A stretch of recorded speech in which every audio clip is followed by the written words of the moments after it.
Musique. Vous êtes assis à une autre réunion sans intérêt. Votre chef parle de synergie et d'optimisation pour un projet que tout le monde sait oublier dans 3 mois. Vos collègues hochent la tête en rythme, feignant que cela ait de l'importance. Ils jouent l'implication, jouent l'intérêt, jouent comme si leur âme ne mourait pas lentement dans ce tombeau d'entreprise éclairé au néon. Et soudain, quelque chose se brise. Vous le voyez? Vous le voyez vraiment. Tout ça, c'est du théâtre. Tout le monde joue un rôle. Tout le monde fait semblant. Tout le monde joue une pièce qu'il déteste, mais ne peut admettre détester. La réceptionniste joyeuse qui accueille tout le monde avec un enthousiasme fin, tout en décomptant les minutes, jusqu'à 10 à 7 heures. Le collègue ambitieux qui parle de sa passion pour l'entreprise tout en envoyant secrètement des CV. Le manager qui prétend se soucier de l'équilibre vie pro-vie perso, tout en vous envoyant des textos à minuit. Tout est performance. Absolument tout. Mais voici la chose qui change tout. Vous ne pouvez plus l'ignorer. Que se passe-t-il lorsque vous réalisez que le monde qui vous entoure est une gigantesque performance? Que se passe-t-il lorsque vous ne pouvez plus retourner à la comédie? Que se passe-t-il lorsque voir la vérité signifie que vous ne pourrez plus jamais appartenir au mensonge? Vous êtes sur le point de découvrir pourquoi l'éveil aux illusions de la société est à la fois un cadeau et une malédiction, et pourquoi l'homme qui voit clair devient un exilé permanent. Première étape, laissez-moi vous brosser un tableau. Imaginez ce type menant une vie perfectly normale. Il va au travail, sort avec ses amis, fait défiler ses réseaux sociaux. Tout semble bien, normal, réel. Il a sa routine bien huilée. Café du matin, lecture des infos, faire semblant de s'intéresser à la crise du moment, partir au travail, bavarder, accomplir des tâches futiles, rentrer chez soi, regarder une série et recommencer. C'est confortable, prévisible, sûr. Puis un jour, un petit quelque chose se produit, peut être que son amie publie à quel point elle est bénie et reconnaissante, juste après avoir passé 1 heure à se plaindre de sa vie misérable. Peut être qu'il remarque le faux enthousiasme de sa collègue lors d'une réunion d'équipe, la façon dont son sourire n'atteint jamais ses yeux. Peut être qu'il se surprend lui-même à acquiescer à une opinion qu'il ne partage pas vraiment, juste parce que c'est plus simple que de penser par soi-même. Juste une minuscule fissure dans la façade, rien de dramatique, mais c'est tout ce qu'il faut. Car une fois que vous voyez une fissure, vous commencez à en chercher d'autres. Et quand vous commencez à chercher, vous en trouvez partout. Son amie authentique, qui change toute sa personnalité selon son interlocuteur. Douce et innocente avec ses parents.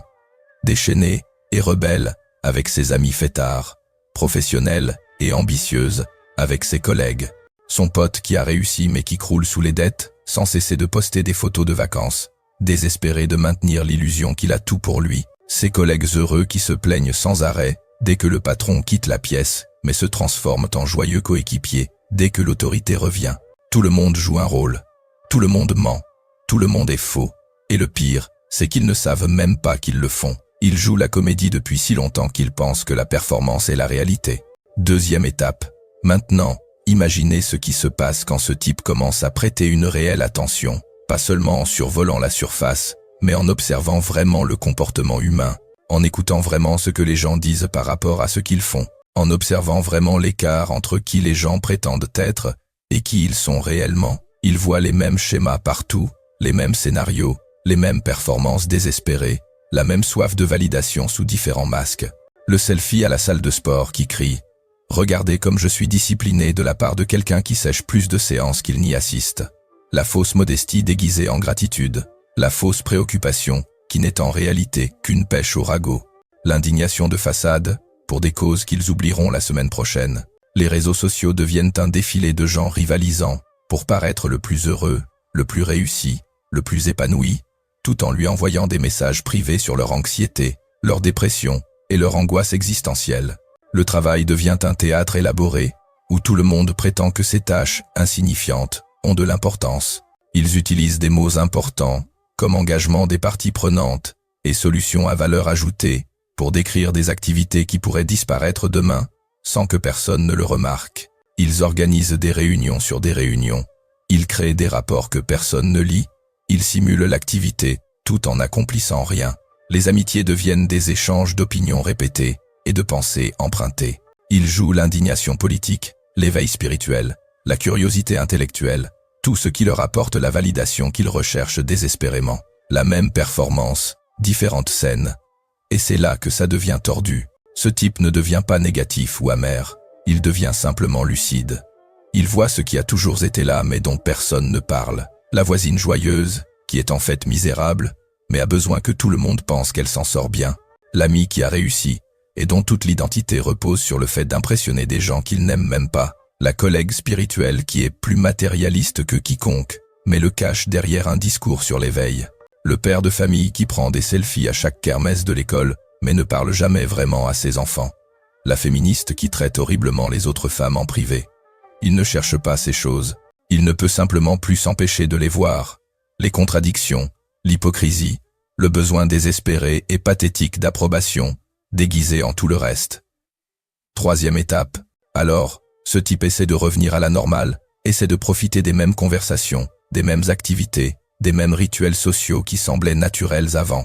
Il veut appartenir à nouveau, veut se sentir connecté, veut arrêter de voir la performance et simplement profiter du spectacle comme tout le monde. Mais quelque chose est cassé. Il n'y arrive plus. Un café entre amis se transforme en observation de gens jouant leur personnalité les uns pour les autres. Un ami joue le rôle de l'artiste maudit, avec une pauvreté soigneusement mise en scène et une angoisse fabriquée. Un autre joue l'entrepreneur à succès, citant des noms de contacts et se vantant modestement de contrats qui n'existent que dans son imagination. Une troisième joue la chercheuse spirituelle éclairée, utilisant la méditation et le yoga comme accessoires dans sa performance de profondeur et de sagesse. Les dîners de famille deviennent des spectacles élaborés où chacun joue son rôle assigné. Papa joue le patriarche qui a tout sous contrôle, tout en faisant secrètement des crises de panique à propos de l'argent. Maman joue la mère nourricière tout en tenant amèrement le compte de chaque sacrifice non apprécié.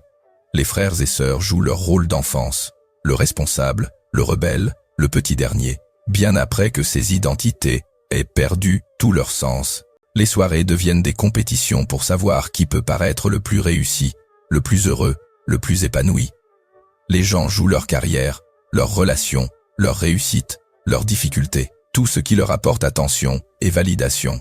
Même leurs problèmes deviennent des performances. Je suis tellement débordé devient un insigne d'honneur. Je suis tellement stressé devient une façon de paraître important.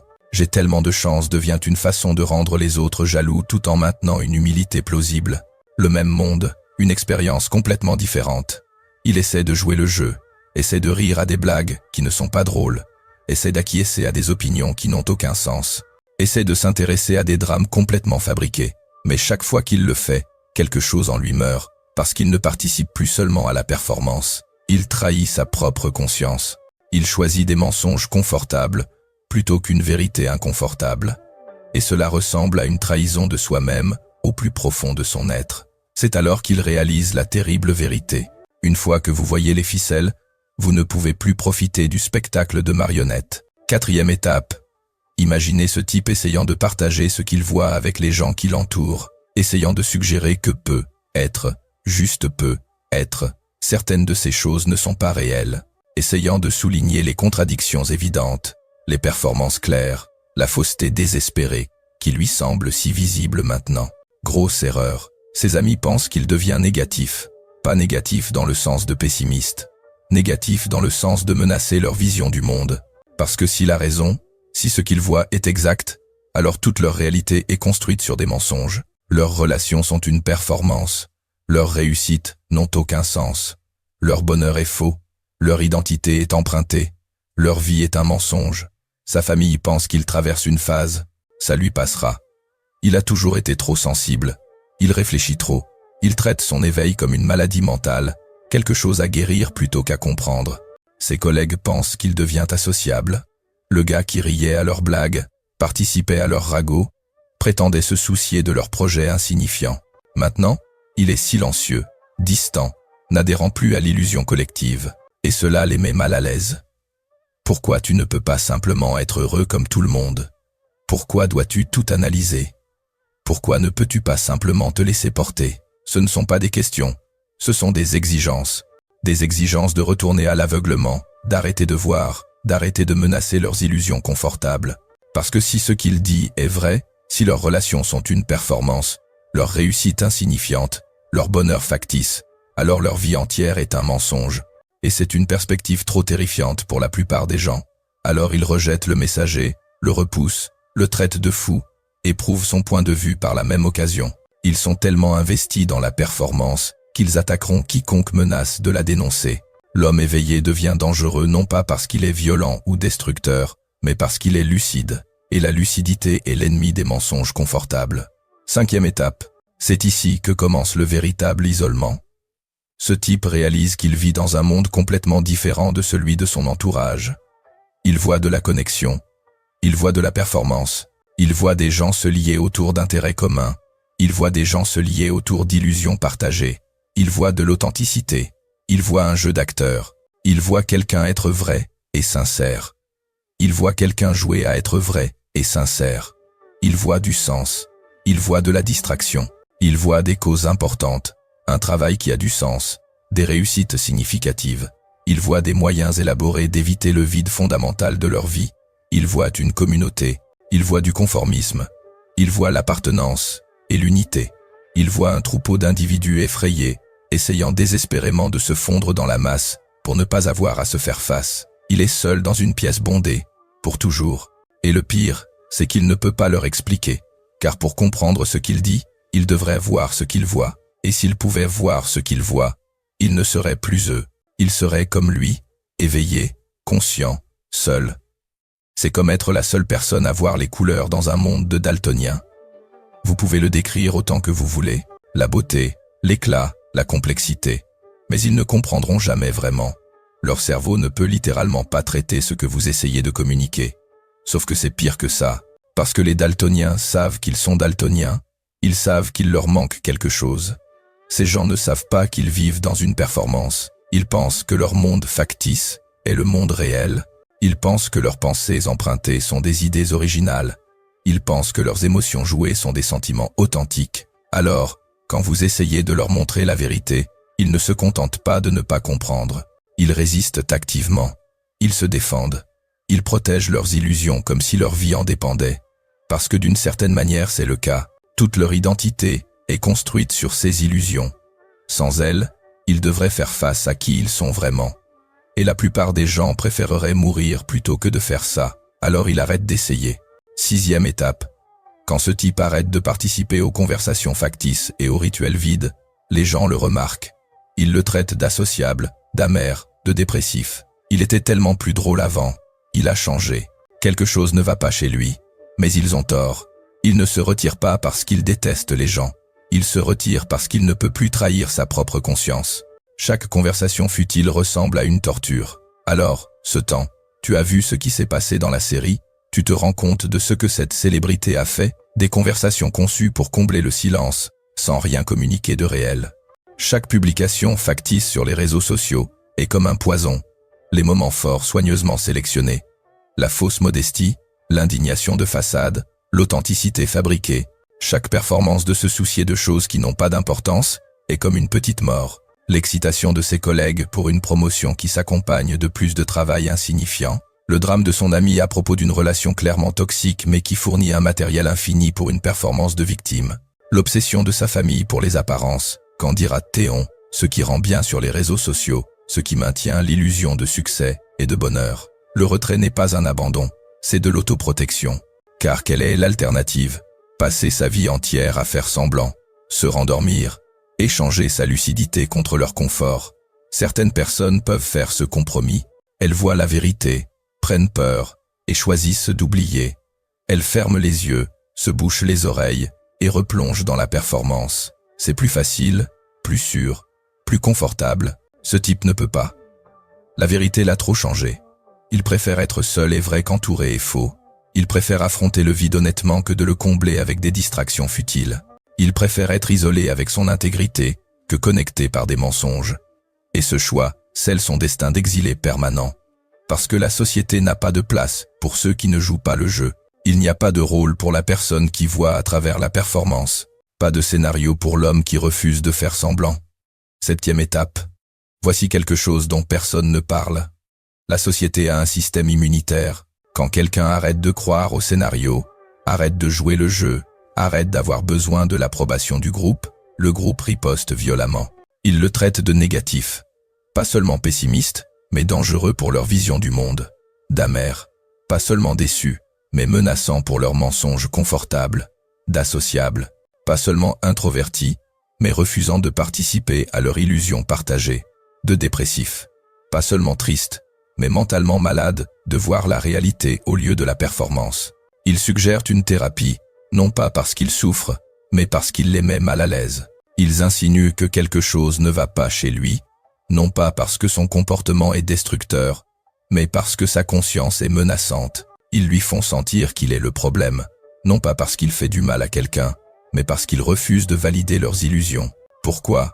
Parce qu'il est un problème pour eux. Si sa façon de voir se propageait, si d'autres commençaient à remettre en question la performance, à voir les ficelles, à choisir la vérité plutôt que le confort, tout le système s'effondrerait. L'économie dépend de gens qui achètent des choses dont ils n'ont pas besoin pour impressionner des gens qu'ils n'aiment pas. La politique dépend de gens qui choisissent un camp dans un jeu truqué par les mêmes intérêts puissants. La religion dépend de gens qui croient à des histoires qui n'ont aucun sens rationnel. Les réseaux sociaux dépendent de gens qui échangent leur vie authentique contre de la validation numérique. Si tout le monde se réveillait demain et voyait clair, le système entier s'effondrerait en une semaine. Alors, la société fait ce que tout système fait lorsqu'il est menacé. Elle essaie d'éliminer la menace. Pas par la violence. Ce serait trop évident. Par l'isolement. En faisant en sorte que les éveillés se sentent anormaux, défaillants, en les convainquant que le problème vient d'eux et non du système. Le message est clair. Conforme-toi ou sois banni. Rejoins la performance ou sois étiqueté comme défectueux. La plupart des gens reçoivent le message et se conforment. Ils voient les ficelles, ont peur des conséquences et détournent rapidement le regard. Ce type ne le fait pas. Il préfère être banni avec son intégrité qu'accepté pour sa performance. 8e étape. Quand ce type accepte finalement qu'il n'appartiendra plus jamais au troupeau, quelque chose d'inattendu se produit. Il devient libre. Libre du besoin de leur approbation. Libre de se soucier de leurs opinions. Libre de jouer le succès pour des gens qui jouent le succès en retour. Mais c'est une liberté terrible, car elle s'accompagne d'une responsabilité totale. Quand vous arrêtez de blâmer la société, vos parents, les circonstances, quand vous arrêtez de chercher des excuses et de suivre des scénarios, vous devenez responsable de tout. Votre bonheur, votre succès, votre sens, votre but, tout. Il arrête d'essayer d'impressionner des gens qui ne comptent pas vraiment pour lui. Des gens dont l'approbation a toujours été conditionnelle de toute façon. Des gens qui ne l'aimaient que lorsqu'il jouait le rôle qu'il voulait qu'il joue. Il arrête de courir après la validation de gens dont la validation ne vaut rien, car elle est basée sur des mensonges. Leur louange ne signifie rien, car ils louent la performance, pas la personne. Leur critique ne signifie rien, car ils critiquent son incapacité à jouer, pas un défaut réel. Il arrête de vivre selon des règles qu'il n'a jamais accepté de suivre. La définition du succès de la société, les attentes de ses parents, les valeurs de sa culture, les priorités de sa génération. Rien de tout cela n'a été son choix. Et il découvre qui il est vraiment. Pas la personne qu'il pense qu'il devrait être, pas la personne que la société attend qu'il soit, mais la personne qu'il est vraiment quand personne ne regarde et que rien n'est joué. Ses vraies valeurs, ses vrais intérêts, sa vraie personnalité, ses vrais désirs, pas empruntés, pas joués, vraiment les siens. Il prend des décisions basées sur ses vraies valeurs, pas sur ce qui paraît bien, pas sur ce que les autres attendent, mais sur ce qui compte vraiment pour lui. Il consacre du temps à des choses qui l'épanouissent vraiment, pas des choses qu'il pense devraient l'épanouir, pas des choses qui impressionnent les autres, mais des choses qui le font se sentir authentiquement vivant. Il devient authentique dans un monde d'acteurs. Et cette authenticité est terrifiante pour tous ceux qui sont encore piégés dans la performance, parce que son existence prouve qu'une autre voie est possible, que vous n'êtes pas obligé de vivre une vie scénarisée, que vous pouvez choisir la vérité plutôt que le confort, l'authenticité plutôt que l'approbation, la réalité plutôt que l'illusion, et cela menace tout ce sur quoi ils ont bâti leur identité. 9e étape. Imaginez la vie de ce type maintenant. Il n'essaie plus de s'intégrer, n'essaie plus d'appartenir à un groupe qui n'a jamais été réel de toute façon, n'essaie plus de se faire comprendre par des gens qui vivent dans une autre réalité. Les quelques personnes qui peuvent supporter son authenticité deviennent de vrais amis, peu nombreux, mais vrais. Ce sont des gens qui ont soit traversé leur propre éveil, soit sont naturellement assez authentiques pour le reconnaître et l'apprécier chez les autres.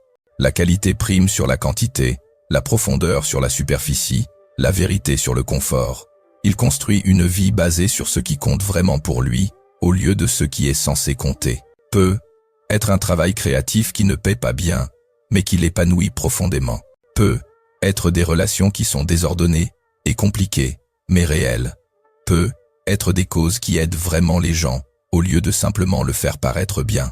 Peut être des plaisirs simples que la société juge pas cool ou ratés, mais qui lui apportent une joie sincère. Il dit ce qu'il pense vraiment, au lieu de ce que les gens veulent entendre. Pas pour être un esprit de contradiction ou pour choquer, mais parce que mentir est devenu physiquement douloureux, parce que faire semblant tue quelque chose en lui, parce que l'authenticité, même quand elle est inconfortable, est meilleure que la performance. Il fait ce qui lui semble juste au lieu de ce qui paraît juste. Il prend des décisions basées sur sa boussole interne, plutôt que sur les attentes externes.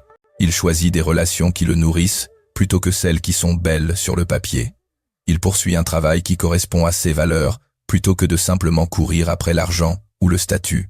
Il vit d'une manière qui a du sens pour lui, même si cela n'a aucun sens pour personne d'autre. Est-il seul? Parfois, mais c'est une solitude différente. Ce n'est pas la solitude désespérée d'être entouré de gens qui ne vous connaissent pas vraiment. Ce n'est pas la solitude creuse d'être loué pour une performance, alors que votre moi authentique reste invisible. C'est la solitude pure d'être seul avec la vérité au lieu d'être ensemble dans le mensonge. Et étonnamment, c'est mieux. Mieux que de jouer le bonheur en mourant à l'intérieur. Mieux que de prétendre se soucier de choses qui n'ont pas d'importance. Mieux que de vivre la définition du bonheur de quelqu'un d'autre. Mieux que de vendre son âme pour l'approbation de gens qui ne savent même pas qui vous êtes vraiment. Il a trouvé quelque chose que la plupart des gens ne trouvent jamais. Lui-même. Pas la version de lui-même qui obtient le plus de j'aime. Pas la version qui rend ses parents fiers. Pas la version qui correspond aux attentes de la société, mais son vrai moi, avec ses défauts, complexes, imparfaits, réels. Et il aime cette personne. Pour la première fois de sa vie, il aime vraiment qui il est quand personne ne regarde. Socrate connaissait cette vérité. Une vie sans examen ne vaut d'être vécue. La plupart des gens vivent des vies sans examen. Ce type a choisi différemment. Alors, voici la réalité brutale. Une fois que vous voyez à travers la performance de la société, il n'y a pas de retour en arrière. Vous ne pouvez pas cesser de voir les ficelles. Vous ne pouvez pas désapprendre la vérité. Vous ne pouvez pas retourner à l'aveuglement confortable que vous aviez autrefois. L'homme qui s'éveille au mensonge de la société devient un exilé permanent de la communauté de la société. Il échange l'appartenance contre la vérité, le confort contre la lucidité, la chaude étreinte de l'illusion partagée contre la froide précision de la réalité. Et ça en vaut la peine, parce que voici ce que personne ne vous dit sur l'exil. Ce n'est pas seulement une punition, c'est une protection contre une vie d'emprunt, la définition du succès, du bonheur, du sens de quelqu'un d'autre, une protection contre la mort sans jamais avoir été en vie, faire les choses machinalement sans jamais faire l'expérience de la réalité. Une protection contre le fait de passer des décennies à poursuivre des choses qui n'ont pas d'importance tout en ignorant tout ce qui en a. Accumuler des réussites qui semblent vides, des relations qui manquent d'intimité, des expériences qui n'apportent aucun véritable épanouissement. L'homme qui voit clair à travers la société ne pourra plus jamais y appartenir, mais en perdant cette fausse appartenance, il gagne quelque chose d'infiniment plus précieux. Il s'appartient à lui-même, et peut être, juste peut être, que c'est la seule appartenance qui ait jamais vraiment compté. Pas l'approbation de la foule, pas l'adhésion au troupeau, pas l'acceptation par le groupe, mais l'acceptation de soi, la connaissance de soi, le respect de soi, la certitude profonde et inébranlable que vous vivez de manière authentique, que vous parlez avec vérité, que vous choisissez en conscience, que vous n'êtes pas un acteur dans la pièce de quelqu'un d'autre, mais l'auteur de votre propre histoire, que vous ne traversez pas une vie scénarisée en somnambule, mais que vous êtes éveillé et vivant dans la réalité. Alors, voici la question. Êtes-vous prêt à voir ce qui se passe vraiment? Pouvez-vous supporter d'échanger des mensonges confortables contre une réalité inconfortable? Parce qu'une fois que vous commencez à voir les ficelles, vous ne pouvez plus vous arrêter. Une fois que vous goûtez à la vérité, les mensonges deviennent du poison. Une fois que vous vous réveillez, vous ne pouvez plus vous rendormir. Le choix vous appartient, mais il est permanent. Si cela a touché quelque chose de profond en vous, si vous vous reconnaissez dans ce voyage, si vous vous sentez déjà comme un exilé d'un monde qui n'a plus de sens, alors vous n'êtes pas seul. Vous êtes simplement éveillé dans un monde de somnambules. Et c'est à la fois une malédiction et un cadeau. Une malédiction parce que c'est solitaire, isolant, difficile. Un cadeau parce que c'est réel, authentique, vrai. Laissez un commentaire et dites-moi quel a été votre point de rupture. Quel moment vous a fait voir à travers la performance? Quelle partie du scénario de la société ne pouvez-vous plus prétendre croire? Partagez ceci avec quelqu'un qui est prêt à se réveiller. Mais assurez-vous qu'il soit vraiment prêt, car ce voyage, une fois commencé, ne peut être défait. L'homme qui voit clair à travers la société ne pourra plus jamais y appartenir, mais peut être que c'est exactement là qu'il doit être.